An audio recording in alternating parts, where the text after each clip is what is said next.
जय माता की। मैं पंडित सुशील पांडे आज हम फिर आपके बीच में उपस्थित हुए हैं एक विषय को लेकर के। आप हमारे चैनल से जुड़ें, आप हमारे चैनल को लाइक करें, सब्सक्राइब करें, अपने इष्ट मित्रों में साझा करें। ऐसा करके आप मेरा उत्साहवर्धन करें और हम आपके बीच में ऐसे ही उपस्थित होते रहेंगे। आज का हमारा विषय है धर्म। धर्म क्या है, किसे कहते हैं धर्म? चूंकि इस पर बड़ी बहस होती है, ढेर सारी परिभाषाएं आती हैं, ऐसा करना धर्म है, वैसा करना धर्म है। लेकिन जो मैंने पढ़ा ग्रंथों में और जो मैंने समझा, उससे जो मेरी समझ बन पाई है कि धर्म क्या है, आज हम उसी विषय पर चर्चा करते हैं, उसी विषय पर बात करेंगे। आप हमारे चैनल से जुड़ें और निवेदन है कि आप हमारे वीडियो को पूरा सुने, ध्यान से सुने। और आप इस वीडियो में हमारा नंबर आपके स्क्रीन पर दिख रहा होगा। इस नंबर पर आप जुड़ करके हमसे कुंडली के संदर्भ में अपनी समस्याओं के समाधान के लिए कुंडली के आधारित उपायों को आप जान सकते हैं। इस नंबर पर आप फ़ोन करके व्हाट्सएप द्वारा संपर्क करके हमसे बात करेंगे, अपना डिटेल देंगे, जो भी होगा, जो उपाय होगा वो आपको बताया जाएगा। बहरहाल अब हम आते हैं अपने मूल विषय पर, यानी क्या है धर्म। धर्म क्या है, किसे कहते हैं धर्म? कहा गया है धारेति धर्म, यानी जो धारण किया जाए वह धर्म है। अब सवाल यहां यह उठता है कि आखिर क्या धारण किया जाए। चूंकि धर्म की उत्पत्ति जो होती है, धर्म शब्द की उत्पत्ति जो हुई है, वह संस्कृत के ध्री धातु से होती है, जिसका अर्थ ही होता है धारण करना। धारित इति धर्म, जो धारण किया जाए वह धर्म है। लेकिन सवाल यह उठता है, प्रश्न यह खड़ा होता है कि आखिर धारण क्या किया जाए। इसका उत्तर है ये तो अभ्युदय निश्रेय स सिद्धि स धर्म। ये तो अभ्युदय निश्रेय स सिद्धि स धर्म, यानी धारण वह किया जाए जो कल्याण परक हो, उसमें किंचित मात्र भी अकल्याण न हो, वह शाश्वत भी हो। ऐसी चीजें धारण की जाएं, ऐसी बातें धारण की जाएं जो बातें हमेशा हमेशा कल्याण परक ही हों, उनके मूल में कल्याण ही छिपा हो, किंचित मात्र भी अकल्याण न हो। ऐसी बातों को, ऐसी चीजों को हमें धारण करना चाहिए। यह हमारे ऋषि मनीषी और हमारे ग्रंथ कहते हैं। अब यहां फिर एक सवाल उठता है, आखिर वह क्या है जो कल्याण परक है, यानी जिसके मूल में किंचित मात्र भी अकल्याण नहीं छिपा हुआ है। वह यदि कुछ भी कर रहा है तो वह कल्याण ही कर रहा है, किसी भी रूप में वह अकल्याणकारी नहीं है। क्योंकि धारेति धर्म, जो धारण किया जाए वह धर्म है। उसके बाद सवाल उठता है कि धारण किया जाए। उसका उत्तर मिलता है कि जो कल्याण परक हो और हमेशा कल्याणकारी ही बना रहे, वह चीजें धारण की जाएं। अब यहाँ फिर एक सवाल उठता है कि आखिर वह ऐसा क्या है जो हमेशा हमेशा के लिए कल्याणकारी ही होता है। इस पर हमारे ऋषि मनीषियों ने बहुत सुंदर सुझाव दिया है, ग्रंथों में है, आप उसको पढ़ेंगे पाएंगे। और जितने ग्रंथों को मैंने पढ़ा टटोला, उसमें जो मुझे मिला वही मैं आपके समक्ष यहाँ रख रहा हूँ। उसमें उन लोगों ने कहा है धृति, यानी धैर्य। ध्यान से सुनेंगे, आप निश्चित रूप से समझेंगे कि जितनी चीजें हमारे ऋषि मनुष्यों ने बताई है धारण करने के लिए और कल्याणकारी हैं, इसमें किंचित मात्र भी आपको अकल्याण नहीं मिलेगा। यह मेरा दावा है, आप निश्चित रूप से सुने और समझेंगे।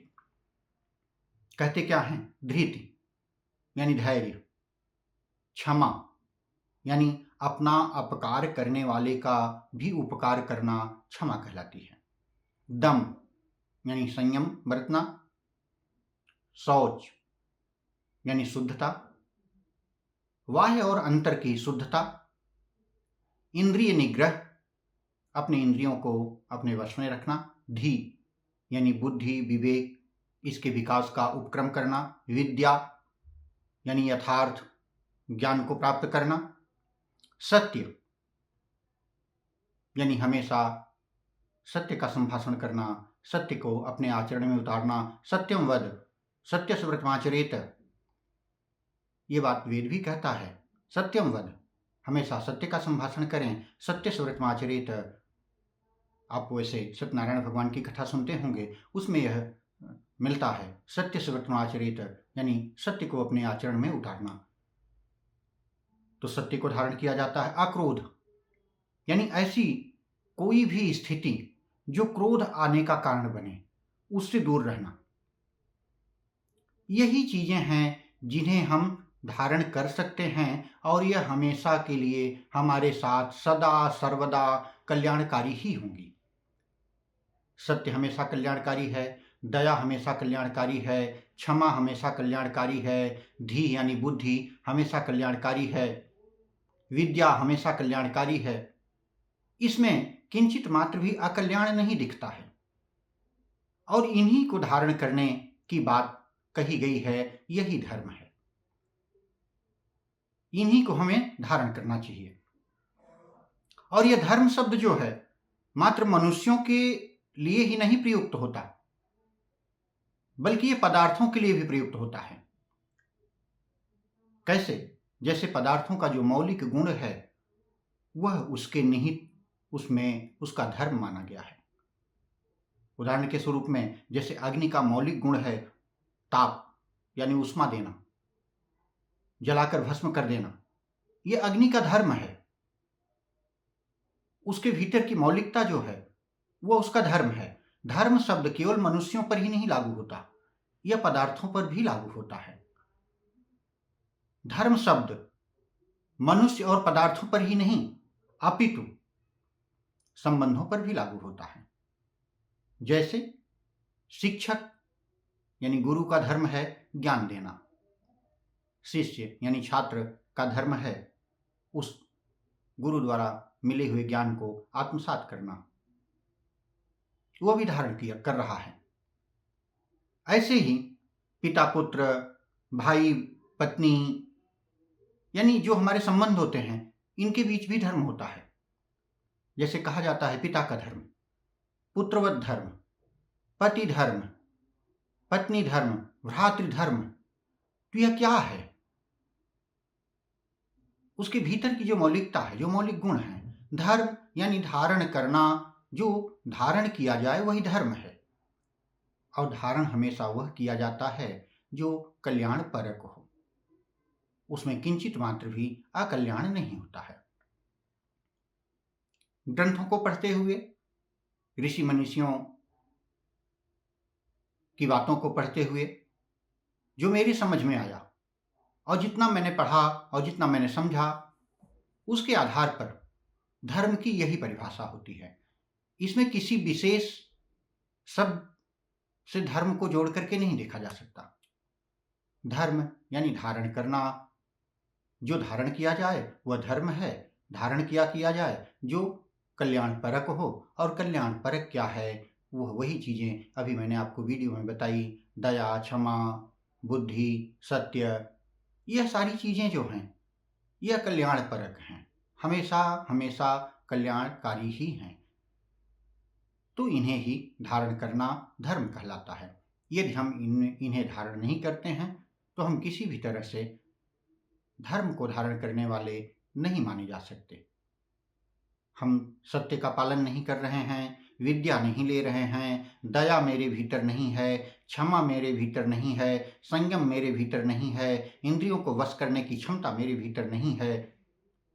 इन चीजों को यदि मैं धारण नहीं कर रहा हूं तो मैं धार्मिक नहीं हूं।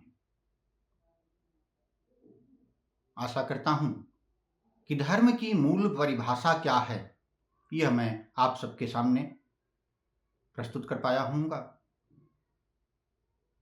आप हमारे चैनल से जुड़ें हमारे वीडियो को लाइक, साझा, सब्सक्राइब करें।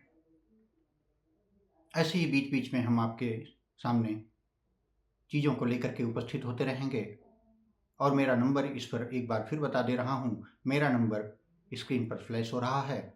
आप इस नंबर पर फ़ोन करके या व्हाट्सएप द्वारा अपनी कुंडली के संदर्भ में आप हमसे जानकारी ले सकते हैं। आपको उचित मार्गदर्शन दिया जाएगा। भगवती आपका कल्याण करें। जय माता की।